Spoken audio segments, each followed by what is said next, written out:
my friends. This is a story about acceptance, meaning just is. And hello, this continues the story of our friendly crows, a story that I am delighted to share with you. Remember, and many of you know this history, but I will bring you up to date for those who haven't seen this. There were 3 crow eggs in a nest high up in a big old tree. But one day a hurricane came and the tree tumbled down. Fortunately, a girl named Maria, she was only 8 years old, found the eggs. She took them inside, fed them yummy food, and kept them warm and safe. Soon enough, the eggs hatched into 3 cheerful crows who learned to talk from a very clever parrot named Raffy. Raffy was an African gray parrot, and they can speak very well, almost like a 4 or 5-year-old. Now, you might remember their adventures from our other stories: the cook's surprise, Buzz's big gift, Bert and Biz, the gift of forgiveness. In those stories, each crow had a very special heart or trait. Biz loved to be grateful for every little thing. Buzz was always happy to give and share. Bert knew how to forgive and make up after a quarrel. One bright sunny day, while our 3 little crows were playing and sometimes even arguing a bit about which way to fly or who should find the next tasty treat, something happened.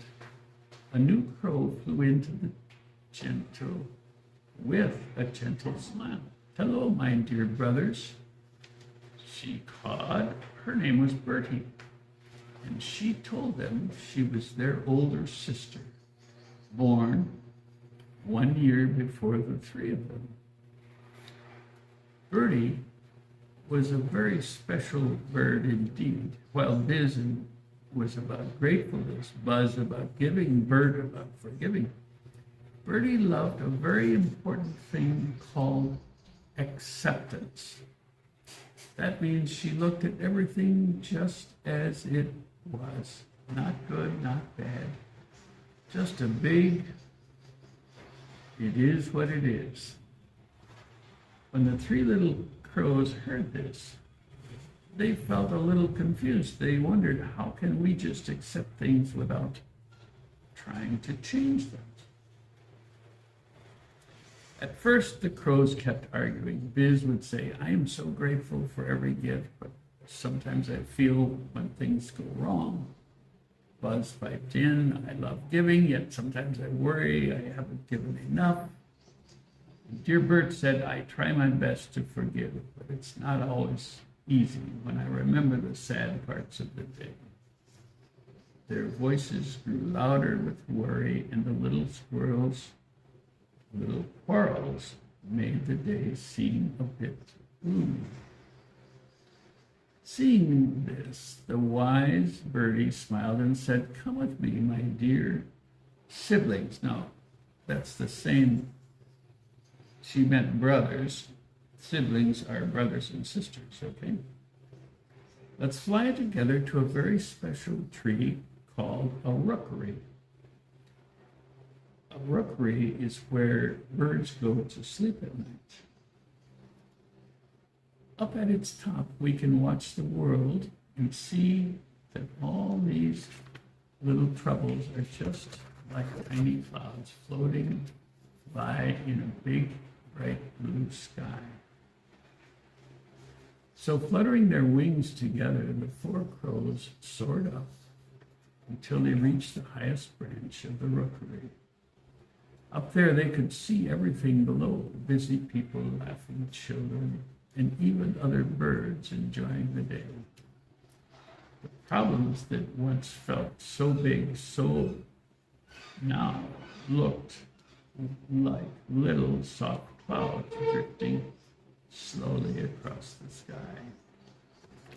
Birdie pointed out and said, "See, everything in our big wide world is just doing its own thing.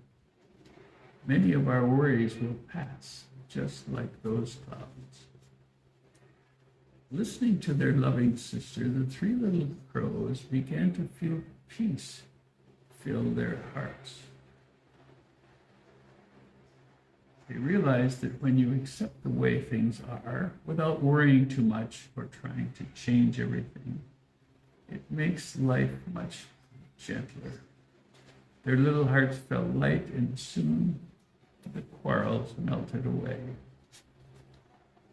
The crows snuggled together at the top of the rookery.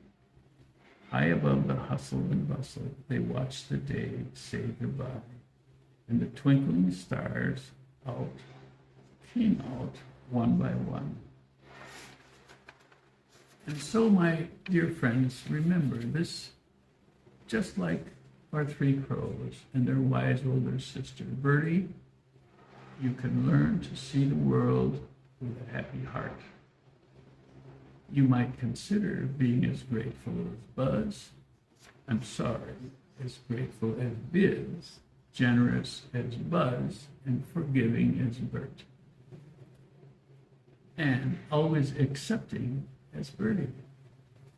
When troubles come, just look up to your own special rookery, whether it's a favorite tree or a quiet corner in your room or the ceiling, and let the little problems